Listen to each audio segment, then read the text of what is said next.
हूं। इससे पहले हमने आर्टिकल में पढ़ा था कि हमारे आर्टिकल 3 प्रकार के होते हैं, ए, एन और द। आर्टिकल ए और एन को हम इंडेफिनिट आर्टिकल कहते हैं और द को हम डेफिनेट आर्टिकल कहते हैं। हमने ये भी जाना था कि हम ए का इस्तेमाल कहां करते हैं और एन का इस्तेमाल कहां करते हैं। अब हम ये थोड़ा रिवीजन कर लें कि ए का इस्तेमाल कहां किया जाता है। तो ए का इस्तेमाल हम जब भी किसी नाउन का हिंदी उच्चारण व्यंजन से होता है तो उसके आगे हम आर्टिकल ए का इस्तेमाल करते हैं, और जब भी किसी नाउन का हिंदी उच्चारण स्वर से होता है तब हम आर्टिकल एन का इस्तेमाल करते हैं। इसके अलावा हमने ए और एन के एक दो यूजेस भी पढ़े थे, और इसको अब हम आगे बढ़ाएंगे। आर्टिकल ए और एन के यूजेस को थोड़ा सा और जानने की कोशिश करेंगे कि इनको हम और कहां-कहां इस्तेमाल कर सकते हैं। तो देखते हैं बच्चों, हम आर्टिकल ए और एन को और कहां-कहां इस्तेमाल कर सकते हैं। पहला,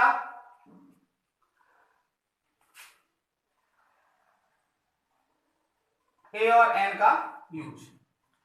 तो देखते हैं बच्चों, जब भी हम किसी भी व्यक्ति के प्रोफेशन की बात करते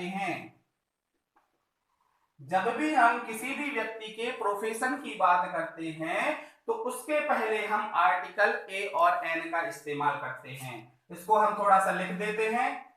जब भी किसी व्यक्ति के प्रोफेशन मतलब कि वह क्या है, जैसे डॉक्टर, इंजीनियर, वो क्या है, जब भी हम उसके प्रोफेशन की, उसके काम की बात करते हैं तो प्रोफेशन की बात करते हैं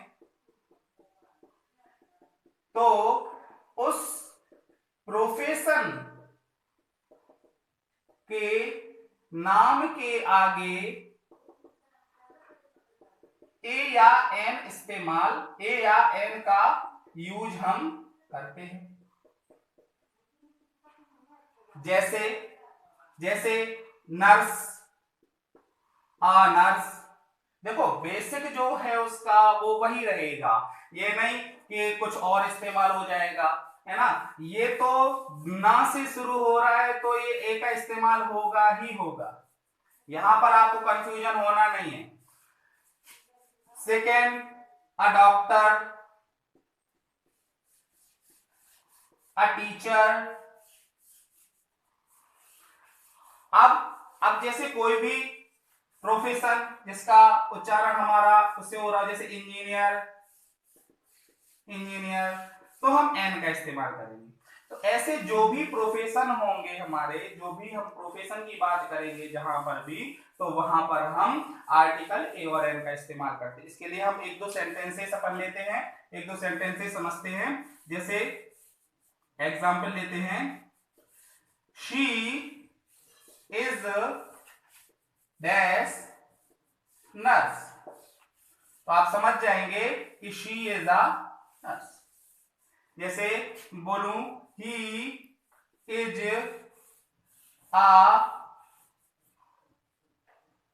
अ बार्बर। बार्बर मतलब पता है आपको? बार्बर मतलब होता है नर्स। तो ऐसे हम किसी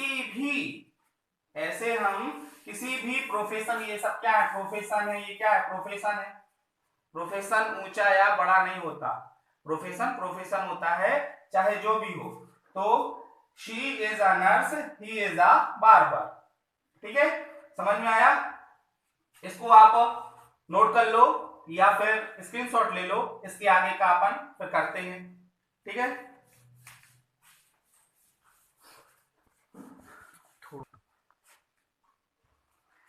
ठीक है स्टूडेंट्स, आपने इसका स्क्रीनशॉट ले लिया। अब हम इसको रफ करते हैं।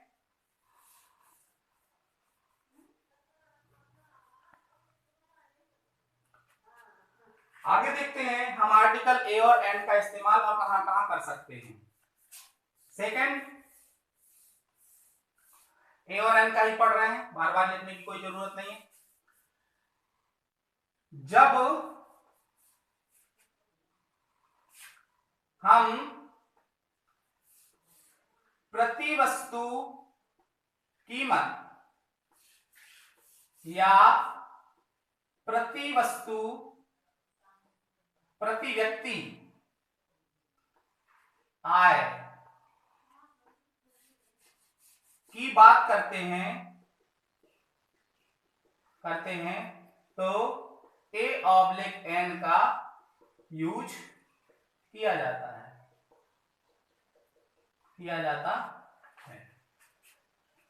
कुछ स्टूडेंट्स का कहना है कि सर आप हिंदी का इस्तेमाल कर रहे हैं, आप इंग्लिश पढ़ा रहे हैं और हिंदी का इस्तेमाल कर रहे हैं।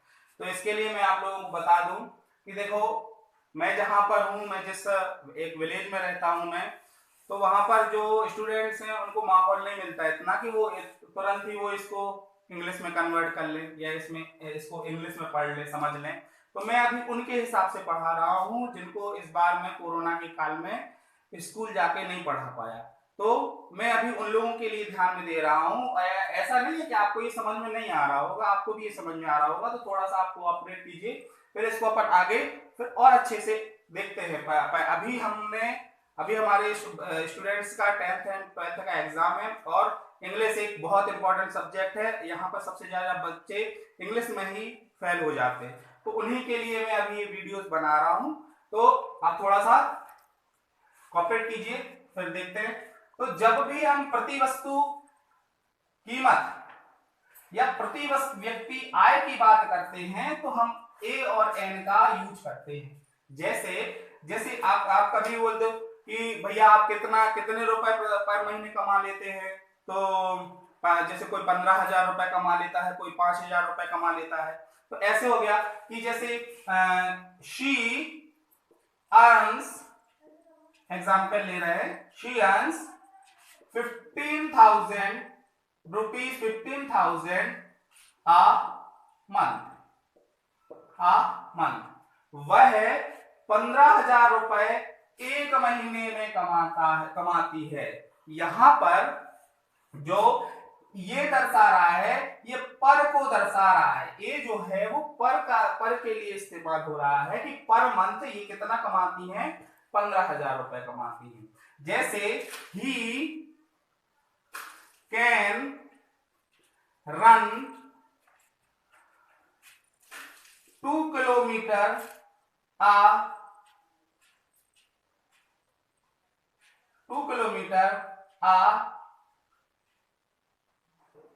an hour।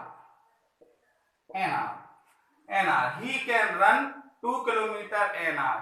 ये हम एग्जाम्पल से ले रहे हैं, कोई ये ना सोचे कि भाई आप ये 2 किलोमीटर बहुत कम दौड़ा रहे हैं हमें 1 घंटे में, है ना। an hour में हम 2 किलोमीटर दौड़ रहे हैं। यहाँ पर हमने n का इस्तेमाल किया क्योंकि यहाँ पर हमारा r क्या है, ये स्वर से शुरू हो रहा है, वोवेल से शुरू हो रहा है, इसको नहीं देखना है कि h, ठीक है।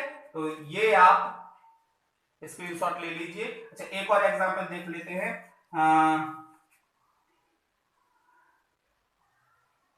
आई बॉट राइस, मैंने चावल खरीदे। आई बॉट राइस 20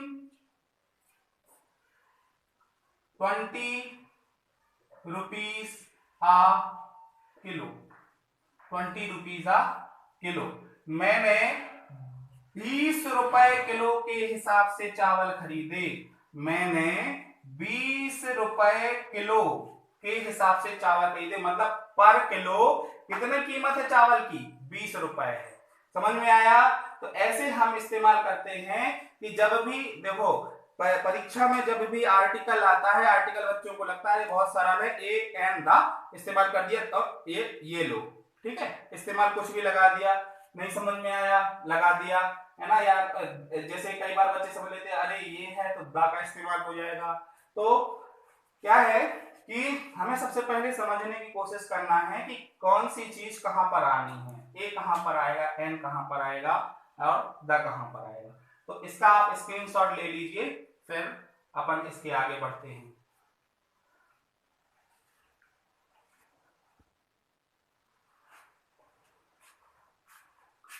तो स्टूडेंट्स आपने इसका स्क्रीनशॉट ले लिया। अब हम आगे देखते हैं आर्टिकल ए और एन का हम और कहां कहां इस्तेमाल कर सकते हैं।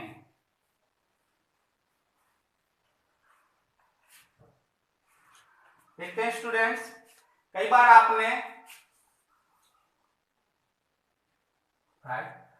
आपने इन दो टर्म्स को लिखा हुआ देखा होगा। जैसे कोई भी चीज लिखी रहती है साढ़े, ये कितना लिखा है 3.5 लिखा है ना, 3.5 लिखा है, ठीक है। जैसे ये लिखा है 2 सही 1/4 है ना। तो यहां पर हम आर्टिकल का इस्तेमाल कहां पर करेंगे, देखो इसको हम लिखेंगे 3 पूरा का पूरा 3 and a half, 3 and a half, समझ में आया। जैसे 3 and a quarter, 3 and a quarter. अब जैसे कई बार अपन खरीदते हैं ना 3.5 किलो सारा हमने चावल खरीदे है ना, तो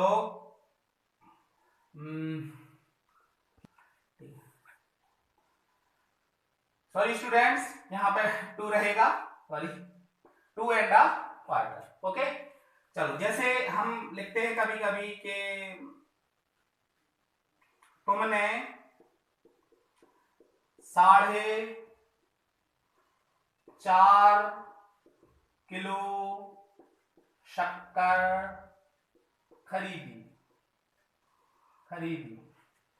खरीदी अपन ने एक बार इस्तेमाल कर लिया था, अपन यहाँ पर बेची, ओके। तुमने 4.5 किलो शक्कर बेची, तो इसका हम सेंटेंस कैसे बनाएंगे, यू क्या किया है, बेचा है, सोल्ड क्या बेचा है, शुगर कितनी बेची है 4.5 किलो। 4.5 किलो को हम कैसे लिखेंगे, यू सोल्ड शुगर 4.5 kg। तो यहां पर हमने आर्टिकल ए का इस्तेमाल किया 4.5 kg, ठीक है स्टूडेंट्स। इसका आप जल्दी से स्क्रीनशॉट ले लो, फिर हम डिलीट करते हैं।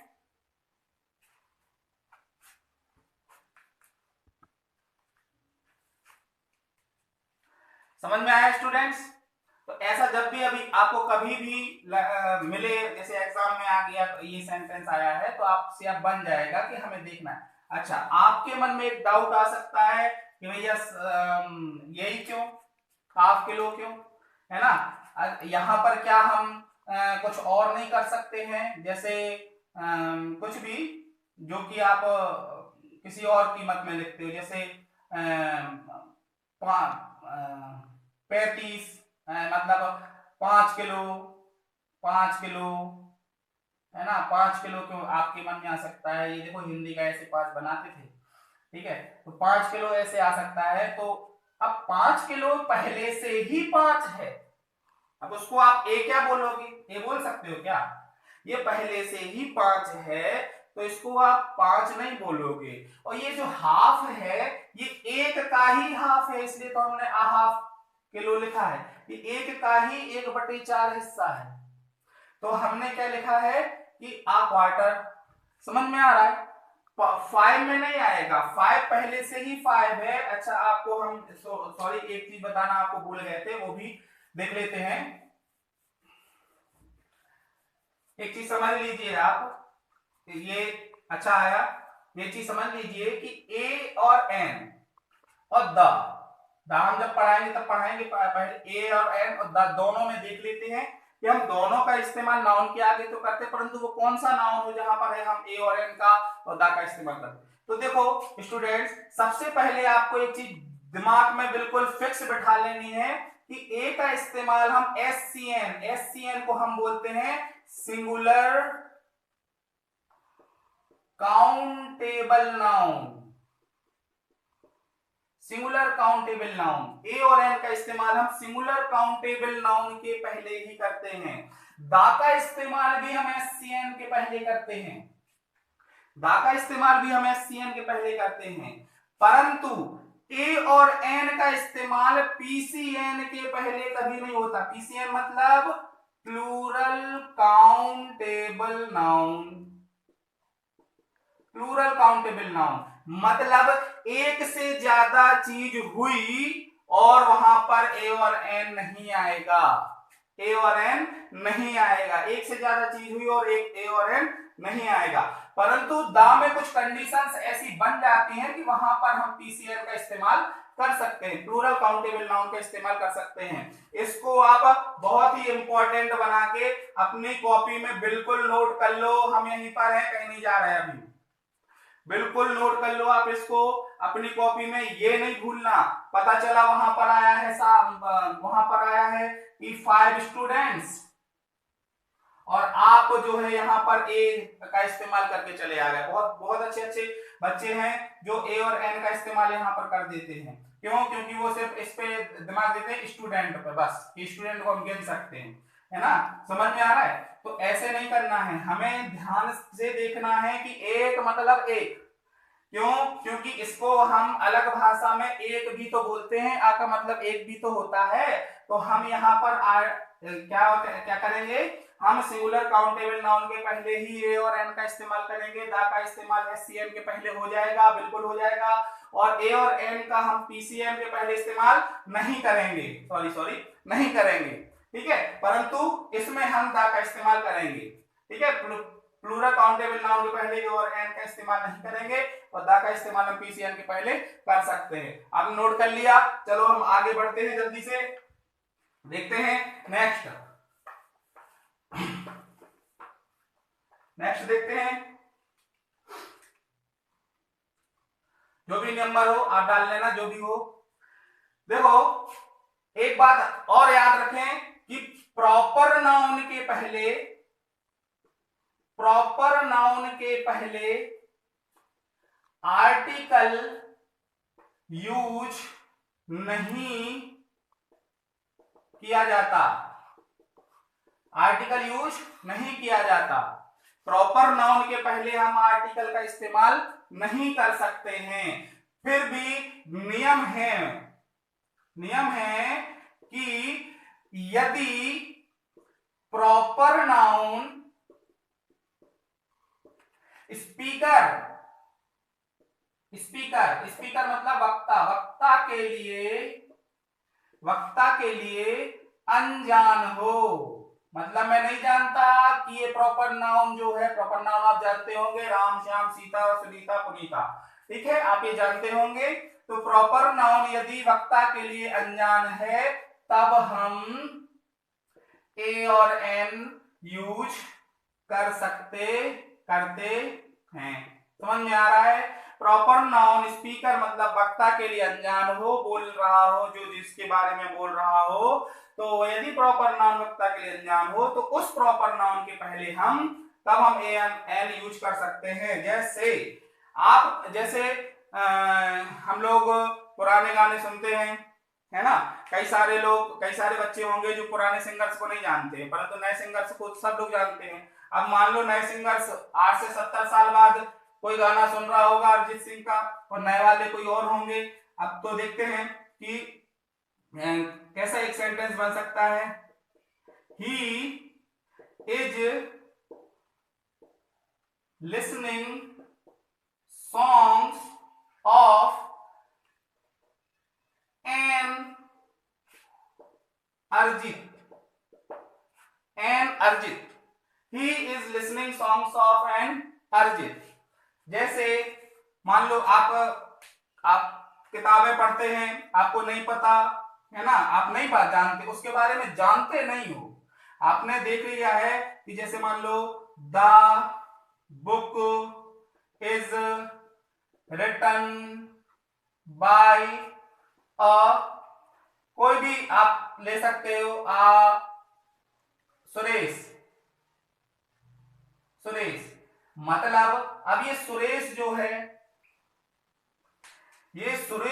है ये बोलने वाले के लिए अनजान है। जो बोल रहा है इस सेंटेंस को वो नहीं जानता ये सुरेश कौन है, वो नहीं जानता ये सुरेश कहाँ रहता है, किसके बारे में कुछ नहीं जानता वो। है ना, वो नहीं जानता कि ये कौन है। जैसे आज से 70 साल बाद कोई नहीं, किसी बच्चे को नहीं पता होगा कि भैया अरिजीत सिंह कौन है ना, और कोई सुन रहा होगा गाने अरिजीत के, तो क्या हो जाएगी, एन अरिजीत हो जाएंगे, पता नहीं किसी अरिजीत के गाने सुन रहे हैं। क्यों? क्योंकि यहाँ पर ये किसी अन्य के, कोई और के बारे में बताने लगता है। यहाँ पर इसका अर्थ कोई के तब्दील में आ जाता है, पता नहीं कि किसी अरिजीत के गाने सुन रहे हैं, है ना, वक्ता के लिए अनजान हैं। तो यहाँ पर एन और ए दोनों एनी के रूप में कार्य करने लगते हैं। एनी पता कोई होगा किसी अरिजीत के गाने सुन रहे हैं, है ना। तो आपको दिमाग में रखना है ये चीज कि प्रॉपर नाउन के पहले आर्टिकल का वैसे तो यूज नहीं होता। जैसे आप आराम से आप मतलब ऐसा नहीं लिख सकते हो कि आराम, है ना, आप अपना नाम भी नहीं लिख सकते हो कि एन अमित, ऐसा नहीं लिख सकते हो। परंतु कभी कभी स्पेशल केसेस होते हैं कि हम नहीं जानते कि बोलने वाला नहीं जान रहा है कि ये कौन है, तो हम कोई के तौर पे हम इसका इस्तेमाल कर सकते हैं। एन अरिजीत, सुरेश। समझ में आ रहा है? हमें लगता है कि आपको ये समझ में आ गया होगा और आप आगे से गलती नहीं करेंगे। समझ में आया? इसको नोट कर लो, स्क्रीनशॉट ले लो। नहीं समझ में आ रहा हो तो कमेंट कर देना, परंतु छोड़ना नहीं है, क्योंकि ये इंपॉर्टेंट क्वेश्चन। ठीक है स्टूडेंट्स, अब हम ए और एन का नेक्स्ट यूज पढ़ते हैं कि आर्टिकल ए और एन किसी जाति विशेष को व्यक्त करने के लिए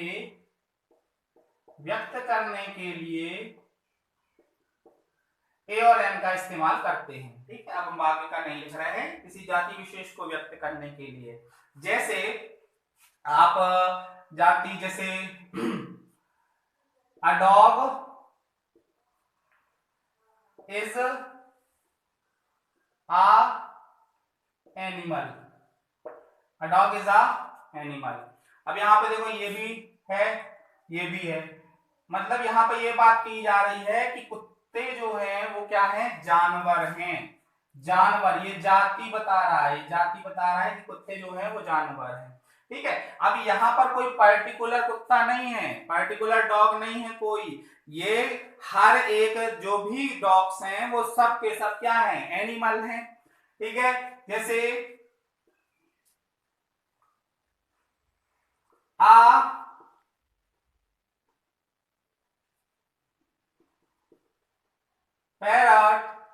पैरट इज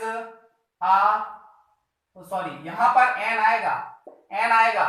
ठीक है स्टूडेंट्स, यहां पर अ डॉग इज एन एनिमल, क्योंकि ये कैसे शुरू हो रहा है, ए से शुरू हो रहा है। यहां पर ध्यान देना है आपको, यहां पर एन एनिमल आएगा।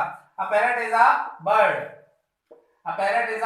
बर्ड। समझ में आया? तो किसी जाति विशेष को व्यक्त करने के लिए हम किसका इस्तेमाल करते हैं, आर्टिकल ए और एन का। ठीक है, बोर्ड एग्जाम में हमेशा ये क्वेश्चंस आते हैं, आपको ध्यान में रखने हैं। ठीक है, नेक्स्ट अपन देखते हैं कि जैसे आपने कभी सुना होगा कि कोई लड़का है बड़ा बदतमीज टाइप का है, या रोब झाड़ रहा है किसी के ऊपर, बड़ा परेशान करता है, तो आप लोग बोलने लगते हो अरे हिटलर है, वो बोलते हैं अपन। तो ऐसे यदि हम किसी दूसरे के किसी महान व्यक्ति के गुण को हम किसी में बता रहे हैं, ठीक है, किसी में बता रहे हैं, मतलब किसी व्यक्ति विशेष के गुण किसी अन्य व्यक्ति में हो,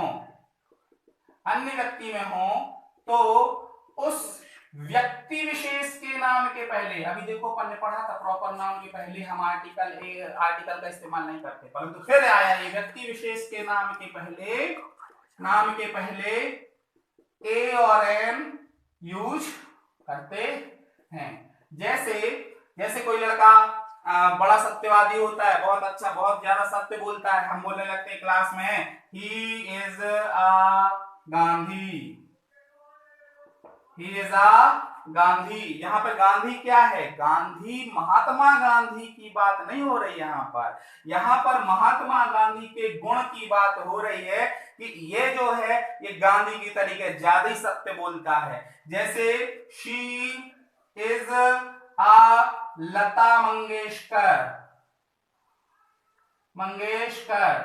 मतलब ये जो लड़की है इसमें लता मंगेशकर के गुण हैं, तो she is a Lata Mangeshkar. समझ में आ रहा है? आई होप आपको समझ में आ रहा होगा। ए और एन का किसी जाति विशेष को व्यक्त करने के लिए हम इस्तेमाल करते हैं dog is an animal, a parrot is a bird. किसी व्यक्ति विशेष के गुण किसी अन्य व्यक्ति में हो तो उस व्यक्ति विशेष के नाम के पहले, इसमें इसके नाम के पहले नहीं करना है। समझ में आ रहा है? व्यक्ति विशेष के नाम के पहले हम आर्टिकल ए और एन का इस्तेमाल करते हैं। समझ में आया? ठीक है, तो इसको आप स्क्रीनशॉट ले लीजिए या नोट कर लीजिए, फिर हम इसको आगे बढ़। ठीक है स्टूडेंट्स, आपने इसका स्क्रीनशॉट ले लिया।